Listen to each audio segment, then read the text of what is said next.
പ്രിയ സുഹൃത്തുക്കളെ, ഇത് നമ്മളുടെ കോന്നി ആനത്താവളമാണ്. ധാരാളം ആൾക്കാർ ആനകളെ കാണുവാനും അവയോട് ചങ്ങാത്തം കൂടാനും എത്തുന്ന ഒരു സ്ഥലമാണ് കോന്നി ആനത്താവളം. പക്ഷേ ഇവിടെ വേദനിപ്പിക്കുന്ന ഒരു കാര്യം എന്താണെന്ന് വെച്ചാൽ, ഇവിടെ എൻട്രി ഫീസ് തന്നെയാണ്. എല്ലാവരുടെയും നിന്നും 80 രൂപ വെച്ചാണ് ഈ ആനത്താവളത്തിൽ എൻട്രി ഫീസ് മേടിക്കുന്നത്. നമ്മളൊരു വാഹനത്തിൽ ചെല്ലുകയാണെങ്കിൽ അതിന് ഫീസ് 40 രൂപ വെച്ച് വേറെയും മേടിക്കും.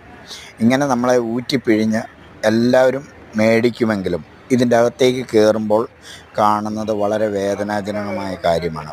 കേവലം 5 ആനകൾ മാത്രമാണ് ഈ ആനത്താവളത്തിൽ ഇപ്പോഴുള്ളത്. അല്ലാതെ ഇവരെ കാണാമെന്നുള്ളതല്ലാതെ വേറൊരു എൻ്റർടൈൻമെൻറ്റും ഇവിടെയില്ല. അത്രയും കാശ് മുടക്കി ഒരാൾ ഇതിൻ്റെ അകത്ത് കയറുമ്പോൾ അയാൾക്ക് എന്തെങ്കിലുമൊക്കെ ഒരു എൻ്റർടൈൻമെൻറ്റ് ചെയ്തു കൊടുക്കാനുള്ള ഉത്തരവാദിത്വം സംസ്ഥാന സർക്കാരിനും ഇവിടുത്തെ ജീവനക്കാർക്കുമുണ്ട്.